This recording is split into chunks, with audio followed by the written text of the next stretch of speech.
Hi everyone, welcome to MakerFun powered by Brilliant Labs. I'm Nellie, and I'm so glad you could be here with us. While you're making along with us, check out these goals we've been helping out with. I bet you didn't know you were already making the world a better place. Today we're going to make some bread, try out bullet journaling, and make an ecosystem in a glass using just stuff from nature around us. Now let's head over to PEI and make some flatbread with Karen. Hi everyone, today we're going to make some bread together with some simple ingredients that you can find at home. You can also add in some things that you liked into your bread recipe. Did you know that the first bread makers date back over 30,000 years ago, according to some scientists? That's a super long time ago. Bread can be found in every single culture all across our world. Not only is bread nutritious and good for us, it's also a symbol for life and community. Bread. Let's make some bread together.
Next up, Sarah and Lennon are going to be creating a mini ecosystem by making a terrarium.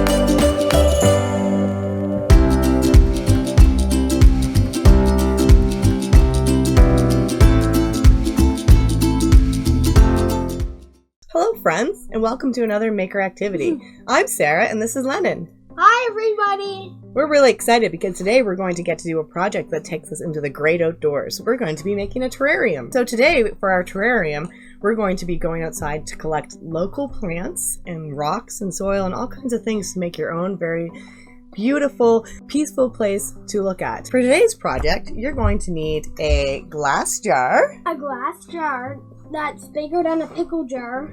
Or pickle jar would work too. If you get a jar, you have to take the label off of it. If it's on the side, that matters. If it's on the very bottom, it does not matter. That's right. And what do we do to take the label off, Lennon? Soak it in hot water. That's right. So warm water, and you might want to get an adult to help you with that. We have an old cookie jar to use today. It doesn't have to be this big. It does help sometimes if you do have a lid. If you don't have a lid, that's fine too. You're also going to need a large spoon to help you dig up some soil and some rock samples to use. While we're out collecting today, we're going to pick up some soil, wood chips, sand, small rocks, all things that we can line the bottom of our terrarium with. And also a bit of dirt. That's right, any kind of dirt. Pretty much you just need stuff that's clean and easy to dig up, and you're going to need containers to put it in. You're also going to want to pick up some small and medium-sized rocks. If you happen to have some dish scrubbies at home, you can use those for the bottom layer to help aerate things or move air around within, but it's okay if you don't, because they'd also work with just some large rocks along the bottom. And Lennon decided to pick up some wood chips. Some wood chips to decorate with. We also mixed some in with our soil mixture, as well as some different rocks to landscape with. And some also moss. That's right. So we also picked up some moss here. And where do we find that, Lennon? At the beach park. At the beach park. Okay, so where we live in our neighborhood, we do have a little park that we can go to get moss, but you could probably find this kind of moss on trees or growing on the ground. The stuff that we found was on a fallen tree, and it was pretty easy to take off. And you can see that you can kind of still see the tree bark stuck to it, and it's still alive. So we collected this about a day or so ago, when we kept it into a jar with just a little bit of water, and that kept it alive and stopped from drying out.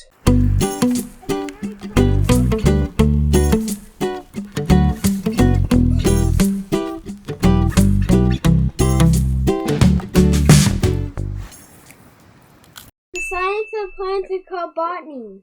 That's right. Okay, let's get started. So the first thing we're going to do is add a layer of rocks, large to medium-sized rocks along the bottom. And it's okay if they still have a bit of sand on them. That is okay. That's probably better to go into our little miniature ecosystem that we're making. And you can also put a bit of clams with the rocks. Clams? Yeah. Oh, the fresh, okay. They can be the same size of rocks. Clam shells, you mean? Yes. Yeah, we wouldn't want to put real clams in our terrarium because they wouldn't be able to live. That wouldn't be fair. Okay. You got all your rocks down there? So this is going to be our main base to create a foundation, and with the rocks being spread out, that'll allow air to flow through. If you happen to have any scrub pads at home, you can put these in the bottom to also create this barrier to allow circulation in your ecosystem. Wonderful. Now, we have this pre-mixture of sands and wood chips. Sand and wood chips and some pebbles in there. And Lennon, you can just go ahead and, just dump that right in. Wow.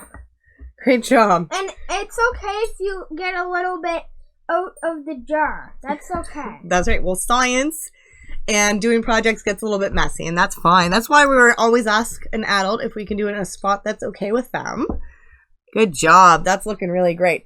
So then, after we put down our layer of rocks, and optional if we have the scrub things to put in, and then our mixture, we're going to go ahead and add some soil. This is different from our first mixture because it's not just sand and wood chips and pebbles, but soil that's going to help our plants in there grow. The next step, we are going to add some of our really fresh and moist moss to cover the bottom of our terrarium. Yes. It's so pretty and green. It's okay if you rip your moss a bit. You can still put the part that ripped off in. That's right, because moss is really, really sturdy plant, and depends on where you are. Different parts of Canada or North America, you're going to find different types of moss. Lennon and I found ours on a tree that had fallen over, is no longer alive, but it was really neat that the moss itself was alive and living off of that piece of wood. The next step is to find your feature plant for your terrarium. You can find one in the woods, such as a small fern or small pine sapling. We do have this plant here that was in another pot and not doing so well, so we thought that this would be a great opportunity to give it a try in a terrarium. Lennon, do you want to go ahead and put that in? Yes. So, make a little spot in the soil for it. And this is a process called transplanting. Be very gentle. We want to make sure that those roots that keep the plant alive and fresh and so healthy stay intact when we put them in our terrarium. Whether you get it, if you get your plant in the woods or if you get them in a plant in your house. So last but not least comes my personal favorite part, is where we get to do some landscaping with some stones, decorative stones, pieces of wood, seashells, whatever you have in your house that would look nice in your own special terrarium and that are not going to take up too much room. And you can also add some more trees if one of them dies. So we're just going to go ahead and put in some of our rocks, really making sure that we don't squish our special plant.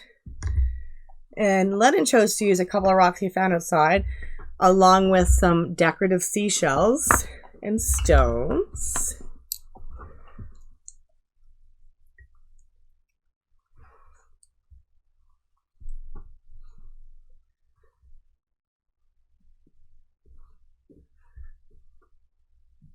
It's nice to have plants that like nice warm environment. That's right, because that's the way that we build a terrarium, to have a nice warm environment so that it helps sustain itself, meaning you don't have to water it that much.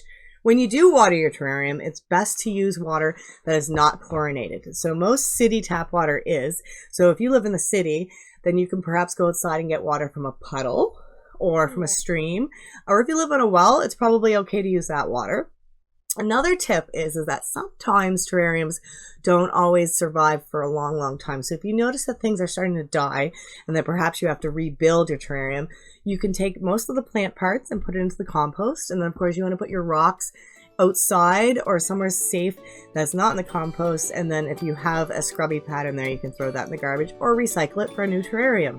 Well, there you have it, your very own terrarium, for you to enjoy and watch as it grows. Over time, as we notice the differences, as our plants grow and our moss, we can add new parts. We also take note and maybe make a journal and make drawings of what you notice happening. Yes. And sometimes it's good to put a cap on it. Yeah, you can put a cap on it. So if you put a cap on it, we just want to make sure that we don't break our plants. There you go. Our beautiful terrarium. And you can observe the different layers. We started with the large rocks on the bottom and then our scrubby pads, and then we had our sand and soil and wood mix, and then our potting soil, and then what? Our potting soil, and then our decorations and plants. Yes, and we can't forget the moss that we put down to layer over top of the soil. Well, we sure had fun making our terrarium today, and we hope that you did too. We'd love to see how you made your terrarium with the unique features that you chose. Please do share with us on our social media channels, or you can take a picture and share it with us through regular mail. Thanks again for joining us today for another MakerFun activity. We look forward to seeing what you have to share with us, and we can't wait to do another project with you at home. And remember, friends, stay brilliant. Stay brilliant! Here's Gracie to show us what a bullet journal is.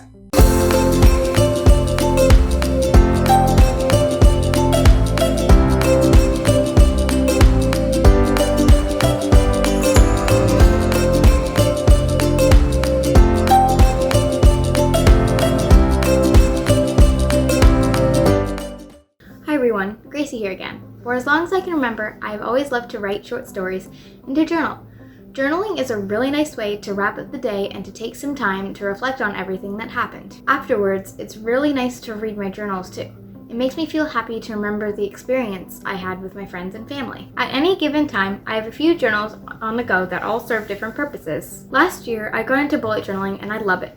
Bullet journaling is a super creative way to keep track of things that already happened, organize things that are happening now, and to plan things that will happen in the future. I really like it because it allows me to express myself any way I want, and it helps me focus on things that are important to me, like my moods, the books I read, and things I can plan for. Let's get started and I can show you some of my favorite bullet journaling techniques and give you some tips and tricks along the way. These are some bullet journals that I have. This one is just dotted paper, like a normal bullet journal, and then this one has like layouts. As you can see, I've already filled some of the pages out.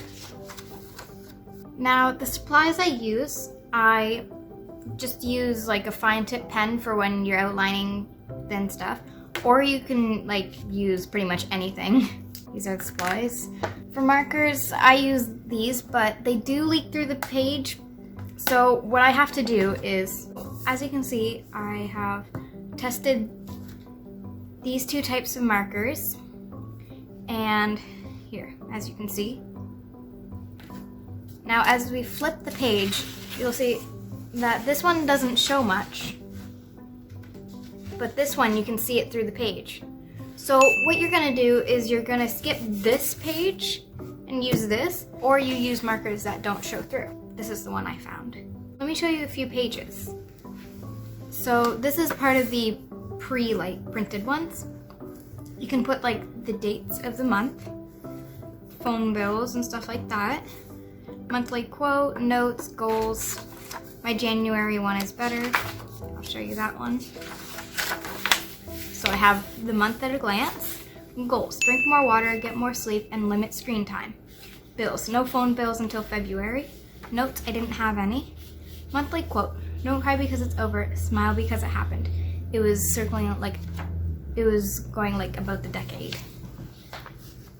And there's calendars, to-dos, mood trackers. This one, I forgot to do the rest, but it happens. So as you can see, yellow means happy, orange means tired, this means anxious. A lot of them were like happy, tired, hyper, which means like I just felt in a really good mood. Sad, angry, but mainly I was happy. Habit trackers, I didn't put any there, but you can put stuff like limit screen time, stop biting nails if you do, or like stop eating junk food and drink water and stuff like that, drink enough water. And then they give you free banners where you can just try out, you know, methods to do banners. And that's where that part ends. This is my playlist, my favorite songs. I have 27 songs on there. And I think that's all I have for now. Yep.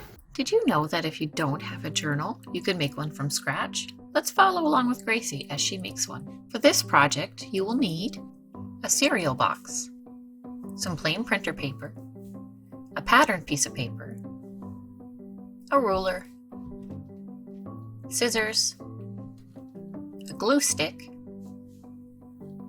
and something to poke through paper with. It could be a needle, a sharp toothpick, or an awl, and some kind of thread, yarn, or floss. First, you'll cut one side of the cereal box, then decide how wide you want your journal. So for example, if we want it 5 inches, we need to cut the whole piece 10 inches to fold it over. We're going to mark on the bottom of the box and on the top. Then we're going to join those lines, and that will tell us where to cut with our scissors. The middle line is the fold line.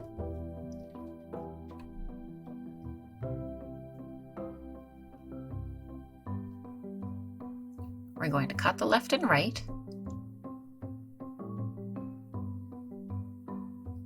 and not the middle, because that's just for folding, not for cutting. And here we go. Now we need to prepare our paper for the inside. It needs to be smaller than the cover, so we'll mark the size of the cover on the paper. When we go to cut it, we're actually going to cut inside of that line, so the paper is a bit smaller.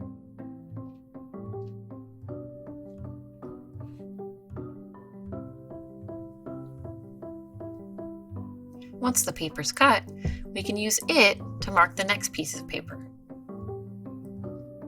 Now we have our pattern sheet. This is going to be what the cover looks like. We're going to use our cover again to mark how big we need this patterned piece of paper.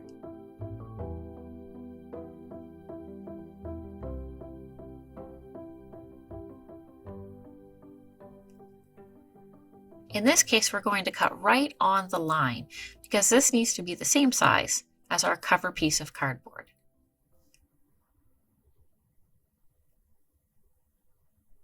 We're going to line it up, make sure it looks good, and now we're going to apply a glue stick all around the edge of our cardboard. Make sure you cover everything. You want that cover to stick. Get it all lined up. This can be tricky. You might have to peel it off and put it back on a couple times, but it's no big deal.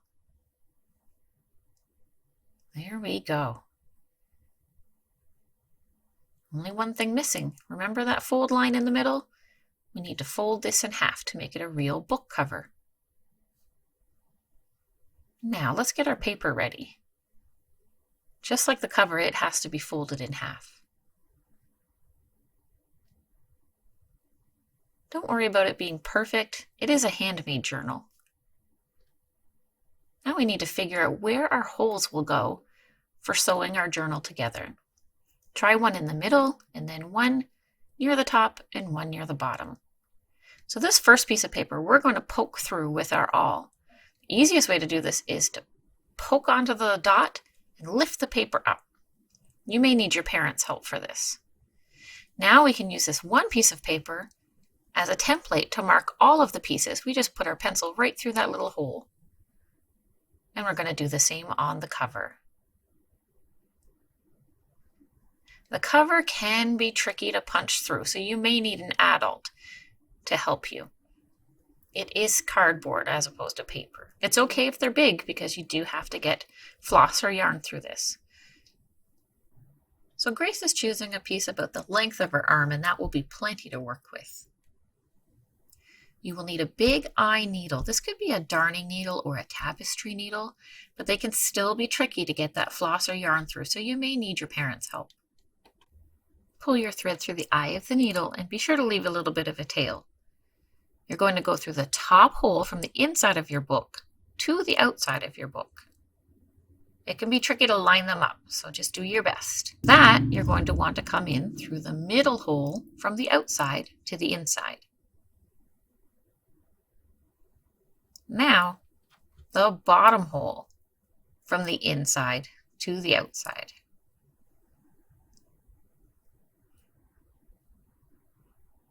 This one is going to come back in through that same middle hole that you already went through. And now you can see the thread all along the back.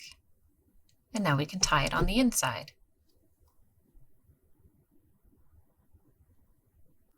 It helps to have a friend put their finger on before you do the second knot. Snip off the ends.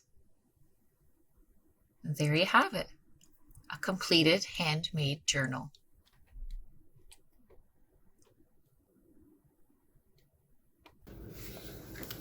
The possibilities are endless. You can do pretty much anything you want in here because it's yours, so enjoy!